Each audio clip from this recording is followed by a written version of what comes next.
Hello friends, welcome to மக்கள் சேவை channel. இன்றைக்கி நம்ம ஒரு முக்கியமான இன்ஃபர்மேஷன் பற்றி தான் பார்க்க போகிறோம். அதாவது பிஎஃப் பயனாளருக்கு ஒரு முக்கிய சுற்றறிக்கையை இபிஎஃப் வந்து வெளியிட்டிருக்காங்க. இப்போ இதை பற்றின மொத்த இன்ஃபர்மேஷன் தான் இந்த வீடியோ வந்து பார்க்க போகிறோம். இந்த வீடியோ ஸ்கிப் பண்ணாமல் ஃபுல்லாக பாருங்கள். அது மட்டும் அல்ல, இந்த வீடியோ நிறைய பேருக்கு ஷேர் பண்ணுங்கள். ஓகே, இபிஎஃப்ஓலேருந்து 8/2/2024 அன்னைக்கு இந்த சுற்றறிக்கையை வந்து வெளியிட்டிருக்காங்க. இப்போ இதில் என்ன சொல்லியிருக்காங்க அப்படின்னு நம்ம முழுமையாக வந்து பார்த்துடலாம். ஓகே, ஃபஸ்ட்டு சப்ஜெக்ட் கொடுத்துருக்காங்க பாருங்கள். Restriction on deposit and credit transaction Paytm payment பேங்க்னு கொடுத்துருக்காங்க.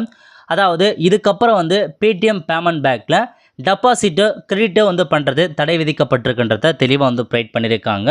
அது மட்டும் இல்லாமல் please refer to the subject cited எப்படின்னு கொடுத்துருக்காங்க. மேலே ஒரு ப்ரெஸ் ரிலீஸ் வந்து வெளியிட்டிருக்காங்க.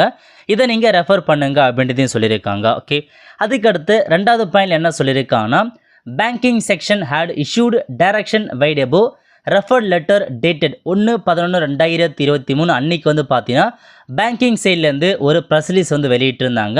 அதில் என்ன சொல்லியிருந்தாங்கன்னா, to settle EPF payment in Paytm payment bank limited மற்றும் ஏர்டெல் பேமெண்ட் பேங்க் லிமிட்னு கொடுத்துருக்காங்க. அதாவது பேடிஎம் மற்றும் ஏர்டெல் பேமெண்ட் லிமிட்டடில் ஸோ இபிஎஃப்கான பேமெண்ட்லாம் நீங்கள் அனுப்பலாம், டிரான்சாக்ஷன்லாம் பண்ணலான்ற மாரி ஒரு சுற்றறிக்கை வந்து பார்த்தா அப்போ ரிலீஸ் பண்ணியிருந்தாங்க.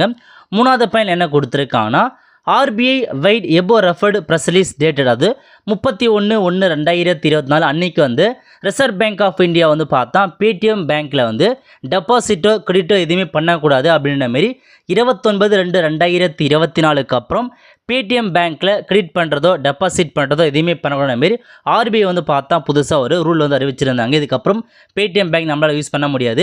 அதுக்கப்புறம் நாலாவது பாயிண்ட் என்ன சொல்லியிருக்காங்கன்னா, all the field officer are advised to refrain from accepting claims associated with bank accounts in Paytm payment bank லிமிட்னு கொடுத்துருக்காங்க.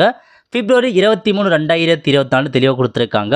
அதாவது 23 February 2024 முன்னாடி வரைக்கும் யாரெல்லாம் பிஎஃப் கிளைமுக்கு அப்ளை பண்ணியிருக்காங்களோ, அதுவும் அந்த பேமெண்ட் பேங்க் இருக்குது பாருங்கள், பேடிஎம் பேமெண்ட் பேங்க்கை வச்சு யாரெல்லாம் கிளைம் பண்ணியிருக்காங்களோ அவங்களுக்கு நீங்கள் அப்ரூவல் வந்து கொடுத்துருங்க. பட் 23/2/2024 அப்புறம் யாரெல்லாம் வந்து பேடிஎம் பேங்க்கை வச்சு கிளைமுக்கு வந்து அப்ளை பண்ணுறாங்களோ அவங்களுக்கு நீங்கள் அக்செப்ட் பண்ணாதீங்க அப்படின்றத தெளிவாக வந்து மென்ஷன் பண்ணியிருக்காங்க.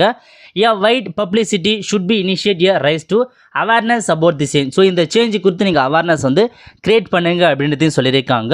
ஸோ February 23/2024 அப்புறம் நீங்கள் வந்து பேமெண்ட் பேங்க் வச்சுருக்கீங்கன்னா பேமெண்ட் பேங்க் வச்சு உங்களால் வந்து கிளைம் பண்ண முடியாது. ஸோ நீங்கள் பேடிஎம் பேமெண்ட் பேங்க் வச்சுருக்கவங்க மறக்காமல் போயிட்டு உங்களுடைய பிஎஃப் அக்கௌண்ட்டில் உங்களுக்கான அக்கௌண்ட் நம்பரை சேஞ்ச் பண்ணிக்கோங்க. ஜஸ்ட் நீங்கள் லாகின் பண்ணி ப்ரொஃபைல் அப்டேட்டில் போயிட்டு உங்களுக்கான அக்கௌண்ட் நம்பரை நீங்கள் சேஞ்ச் பண்ணிக்கலாம். ஓகே, ஸோ இதுதான் உங்களுக்கான இன்ஃபர்மேஷன். இதுக்கப்புறம் பிஎஃப்பில் வந்து February 23 அப்புறம் உங்களால் பேடிஎம் பேமெண்ட் வந்து யூஸ் பண்ண முடியாது. பேடிஎம் வச்சுருக்கவங்க நீங்கள் வேறு அக்கௌண்ட் நம்பர் மாற்றி ஸோ அப்டேட் வந்து பண்ணிக்கோங்க. ஓகே, அது மட்டும் இல்லாமல் January 31/2024 அன்னைக்கு வந்து ரிசர்வ் பேங்க் ஆஃப் வெளியிட்டுள்ள சுற்றறிக்கை இதுதான். இது வந்து பார்த்தா பேடிஎம் வந்து பார்த்தா ஃபுல்லாக ஸ்டாப் பண்ணிட்டாங்க. ஸோ இதான் வந்து அறிவிச்சிருக்காங்க. அவ்வளோதான் ஃப்ரெண்ட்ஸ், கண்டிப்பாக இந்த லைக் பண்ணுங்கள். அது மட்டும் அல்ல, இந்த வீடியோ நிறைய பேருக்கு ஷேர் பண்ணுங்கள். அடுத்த ஒரு நல்ல சந்திப்போம். நன்றி, வணக்கம்.